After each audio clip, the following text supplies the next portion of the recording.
Саламатсыздар ма оқушылар? Бүгін сабағымда 3-ші тоқсанға арналған жиынтық бағалаудың тапсырмаларын түсіндіретін боламын.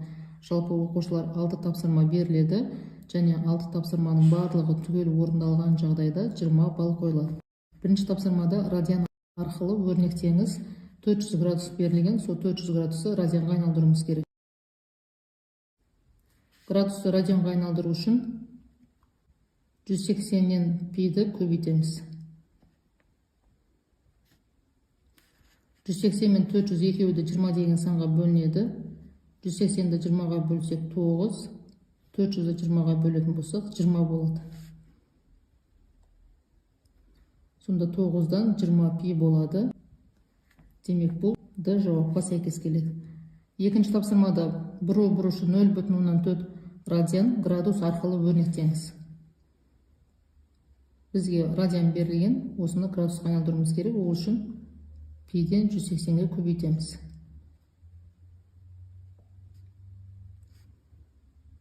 Пидің мәні 3,114 деп аламыз. 0,4-ті көбейтеміз 180-ге, сонда 72 градус болады. 72 градусты 3,114-ге бөлетін болсақ, жоқ шамамен 22,9 градус болады. А жауабына сәйкес келеді.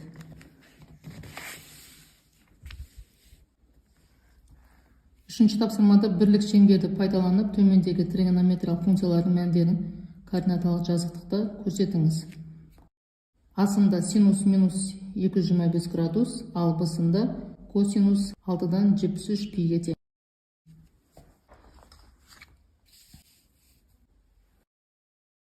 Ең алдымен бірлік шеңбер сызып аламыз. Синус минус 225 градус алу үшін сағат тіліне қарама-қарсы бағытта жүреміз. Мына орал 90 градус, мына жерге дейін 180 болады.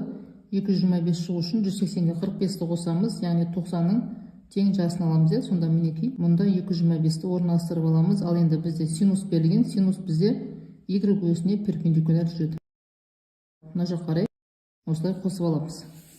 Келесі косинус 6-дан 73 пи берілген, оны градусқа айналдырамыз. Ол үшін жаңағыдай пиден 180-ді көбейтеміз. Мынау радианға. Сонда бізде 2190 деген градус шығады. 2190 ішінде 360-дан 6-ауы бар және 30 градус бар. Сонда мына жақтан бастап 6 рет айналады да, мына жерге келіп тоқтаған кезде қайттан 30 градусты аламыз. Сонда 90 болатын болса, 90-ның 3-тен 1 бөлігін аламыз. Сонда мына жерде мінекей 2190 градус болады. Бізде косинус 2190 градус, косинус өздерің білесіңдер, x өсіне перпендикуляр бағытта жүреді. Төртінші тапсырмада тікбұрышты үшбұрышта тангенс альфа 4-ке тең табыңыз дейді. Синус альфаны табу керек, косинус альфаны және котангенс альфаны табу керек. Оқушылар бұл синус альфа, тангенс альфа және котангенс, косинус деген функциялардың бәрі тікбұрышты үшбұрышқа қатысты функциялар. Тікбұрышты үшбұрыш берілетін болса, осы тікбұрышқа қарсы жаққан қабырғаны біз гипотенуза деп атаймыз. Ал мына тікбұрышты жасап тұрған қабырғаларды катеттер деп атаймыз. Енді мұндағы тангенс альфа дегеніміз осы катеттердің бір-біріне қатынасы, яғни А-ның Б-ға қатынасы. Мысалға мына сүйірбұрыш деп алатын болсақ, екі сүйірбұрышы бар негізде. Тангенс альфа дегеніміз осы қарсы жаққан катеттің іргелес жаққан катетіне қатынасы. Ал котангенс бұл керісінше іргелес жаққан катеттің қарсы жаққан катетке қатынасы. Ал синус альфа дегеніміз А-ның С-ға қатынасы, яғни сүйірбұрышына қарсы жаққан катеттің гипотенузаға қатынасы. Ал косинус альфа дегеніміз сол сияқты Б-ның С-ға қатынасы. Ал енді есептің берілгені бойынша тангенс альфа 4-ке тең. Тангенс альфа дегеніміз бұл А-ның Б-ға қатынасы. Демек осы жерден біз А-ны 4-ке теңеп, Б-ны 1-ге теңеп алсақ болады. Енді бізде белгісіз, С белгісіз, ол үшін Пифагор теоремасын қолданамыз. Яғни А-ны квадраттап, Б-ны квадраттап қосамыз. Сонда 16-ның өзі шығады. Мына квадрат болмайды бұл жерде. Қосамыз 1-ді, тең болады түбірасты 17-ге. Енді синус альфаны табайық тапсырма бойынша. Синус альфаны табу үшін А-ны С-ға бөлеміз дедік. А-ның мәні 4-ке тең бөлеміз С-ға түбірасты 17-ге. Бізде түбір деген болмау керек. Бөлшектің бөлімінде, ол үшін иррационалдықтан құтылуымыз керек. Түбір асты 17-ні алымына да бөлімде көбейтеміз. Сонда бізде 17-ден 4 көбейтілген түбір асты 17 болады. Косинус альфаны табу үшін бұнысыға бөлеміз. Жаңағыдай 1-ді бөлеміз түбір асты 17-ге. Сонда бәрін ықшамдай келе 17-ден түбір асты 17 болады. Ал котангенс альфаны табу үшін бұны аға бөлеміз. Сонда 1 бөлінген 4 деп алып, котангенс альфамыз 4-тен 1-ге тең болады деп осылай алсақ болады. Ал енді 5-ші тапсырмада есептеңіз дейді бізге. Синус 4-тен пи минус альфа, егер косинус альфа минус 0,5 және 90 мен 180 градустың аралығында жататын болса, бізге осыны есептеу керек. Синус егер 90 мен 180 арасында жататын болса, демек ол екінші ширекте жатыр және оның таңбасы оң таңба болады.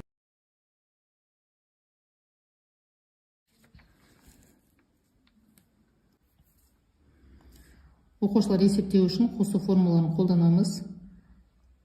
Синус альфа минус бета тең болады синус альфа косинус бетаға, азайтылған синус бета косинус альфа. Мұндағы альфа дегеніміз 4-тен пи, ал бета дегеніміз альфаға тең. Енді орнына қоятын болсақ, синус 4-тен пи косинус альфа минус синус альфа косинус 4-тен пи болады. Ал енді бұл пи бөлінген 4-іміз 45 градусқа тең. Синус 45 градуста және косинус 45 градуста түбір асты 2 бөлінген 2-ге тең. Енді мына жердегі пи бөлінген 4-дің орнына түбір асты 2 бөлінген 2-ні қоятын болсақ, бізде мынандай өрнек шығады. 2 түбір асты 2 косинус альфа минус синус альфа 2 түбір асты 2-ге тең болады. Енді бұл жерде бізде косинус альфа белгілі, есептің өзінде берілген. Косинус альфамыз минус 0,5-ге тең. Енді синус альфаны табуымыз керек. Ол үшін тригонометриялық функцияның негізгі формуласын қолданамыз. Косинус квадрат альфа қосылған синус квадрат альфа қосылған косинус квадрат альфа тең болады 1-ге деген формула бар ғой бізде. Осы формуладан синус квадрат альфаны табу үшін 1-ден азайтамыз косинус квадрат альфаны. Енді мына жердегі квадраттан құтылу үшін барлығын түбір астына алсақ болады. Сонда синус альфаны табу үшін 1 азайтылған косинус квадрат альфа түбір астында орын-орнына қойып есептеген кезде синус альфамыз 2-ден түбір асты 3 болады. Енді осы мына жердегі өрнектің бәрін орнына қойып есептейтін болсақ, мына жерде косинус альфаның орнына минус 2-ден 1-ді қоямыз, синус альфаның орнына 2-ден түбір асты 3-ті қоямыз. 2-2-ні көбейтеміз 4 болады, 2-2-ні көбейтеміз 4 болады, ортақ бөлімі 4 болды. Түбір асты 2-ге көбейтеміз минус 1-ді, минус түбір асты 2 болады, мына 2-ні көбейтетін болсақ, түбір асты 6 болады. Мінекей есептеген кезде мәні 4-тен түбір асты 2 қосылған түбір асты 6 болады. Оқушылар, соңғы тапсырма есептеңіз дейді. Котангенс 240 градус қосылған тангенс 300 градус минус синус минус 225 градус минус косинус 495 градус. Есептеу үшін оқушылар келтіру формулаларын қолданамыз. Котангенс 240 градусты 180 қосылған 60 градус деп аламыз. Ол тең болады котангенс 60 градусқа. Сол сияқты тангенс 300 градусымыз 270 қосылған 30 деп аламыз. Ол тең болады минус котангенс 30 градусқа. Ал синус минус 225 градусымыз тең болады минус синус 225 градусқа. Ол 180 қосылған 45-тің қосындысына тең. Ол тең болады синус 45 градусқа. Сол сияқты косинус 495 градусты 360 қосылған 135 градус деп алсақ болады. 360-ты толық бұрыш деп алып тастаймыз да, 135 градусты 90 қосылған 45 градус деп алсақ болады. Енді бұл косинус 90 қосылған 45 градусымыз синус 45 градусқа тең болады. Енді орнына қоятын болсақ, котангенс 60 градус минус котангенс 30 градус қосылған синус 45 пен минус синус 45 градус екеуі қысқарады. Таңбалар әртүрлі болып тұр. Енді котангенс 60 градусымыз тең болады түбір асты 3-тен 1-ге, ал котангенс 30 градусымыз түбір асты 3-ге тең. Ортақ бөлімге келтіреміз, түбір асты 3 болады. Мұнда 1 береміз, мұнда түбір асты 3 береміз. Сонда ықшамда бәрін есептеп орындаған кезде минус 3-тен 2 түбір асты 3 болады. Оқушылар, бүгін сабағым осымен аяқталды. Түсінбеген сұрақтарым болса комментарийға жазып сұрасаңдар болады. Сау болыңдар.